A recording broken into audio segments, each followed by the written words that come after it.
Hi, and welcome to Cenario, your partner in mental wellness. Here on our channel, we share educational, insightful, and science-backed content to help you understand your mental health and take meaningful steps toward a more balanced life. If you're ready to learn, grow, and take control of your wellness journey, let's jump right in. Hey there! We're here to talk about something that can feel incredibly lonely and confusing, what it's like to live after long-term trauma.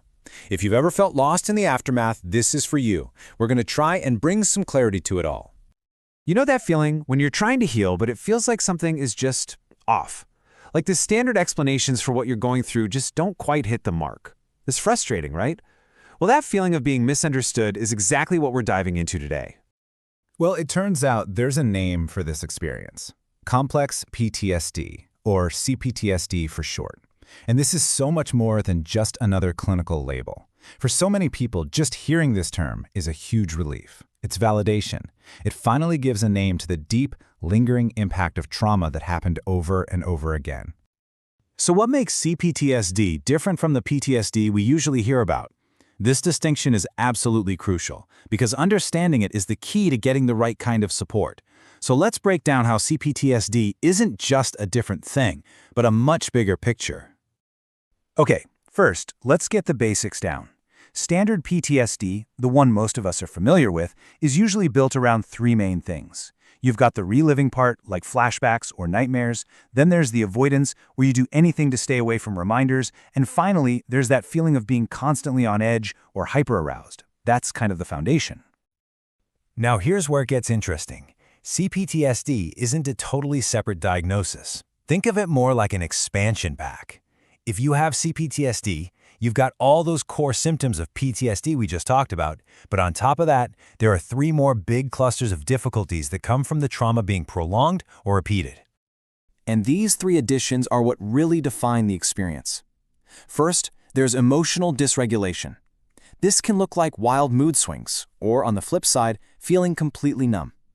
Second, these deep negative beliefs about yourself, feeling worthless or like you're fundamentally broken. And third, major difficulties in relationships, a really hard time with trust, with feeling close to people. You see, this shifts everything.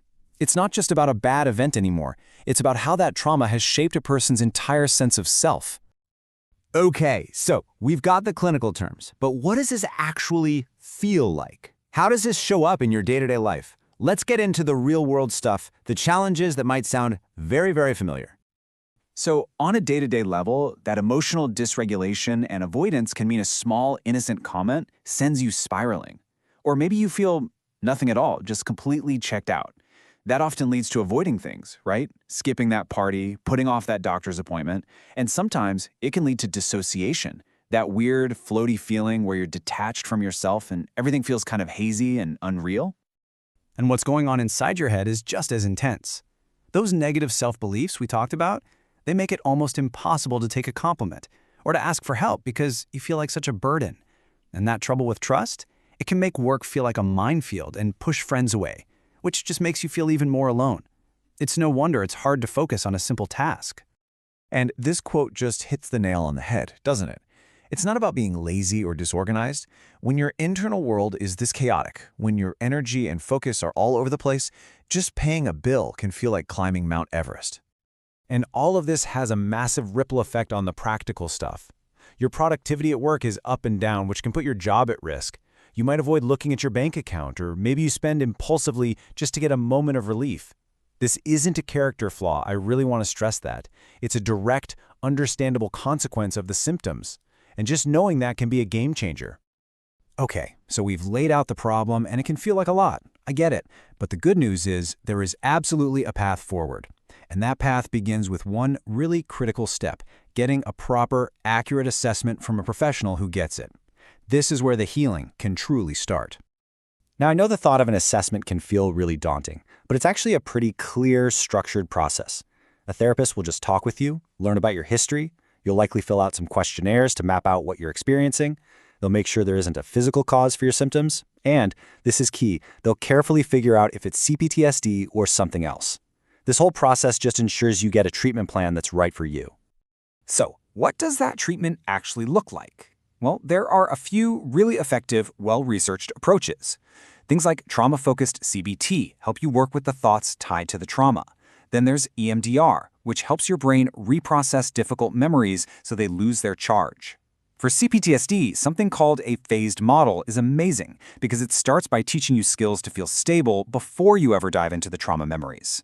And sometimes medication can be a really helpful tool to manage the day-to-day anxiety. The main thing to know is that there are real, structured ways to get better. There is hope. Therapy is a huge piece of the puzzle, for sure. But a lot of recovery happens in the small things you do every single day. So let's shift gears now and talk about building your own personal toolkit, practical things you can do to bring a little more stability into your life, starting right now. So when you feel that wave of overwhelm coming, what can you do? Grounding techniques are a lifesaver. Just simple stuff like naming 5 things you can see around you can pull you back into the present moment. Having a simple crisis plan written down for tough moments means you don't have to think when you're stressed. And creating tiny, predictable routines, even just making your bed every morning, can be an anchor in the storm. And we can use that same idea of creating structure to protect those practical parts of your life like work and money. For example, automate your bills. It's one less thing to worry about. Think about breaking a huge career decision down into a small, low-risk test run. These are like little safeguards you can build to give yourself a buffer when symptoms flare up. Here's a really powerful tool to fight that all-or-nothing thinking that CPTSD loves. It's called scenario planning. Instead of getting paralyzed by a big choice, you just break it down. You think, okay, what's the best that can happen? The worst, the most likely. Then you brainstorm little things to make even the worst-case scenario a bit more manageable. And then you just test one small step. Suddenly, a terrifying decision becomes a simple experiment. So, let's end with this. Understanding all this stuff is the first big step. But real empowerment comes from taking action. And it doesn't have to be some giant heroic leap. It can be tiny. It could be automating one bill. It could be practicing one grounding technique. It could be texting one friend. So what is one small, manageable thing you can do today to start reclaiming a little piece of your stability? Thank you for watching Cenario.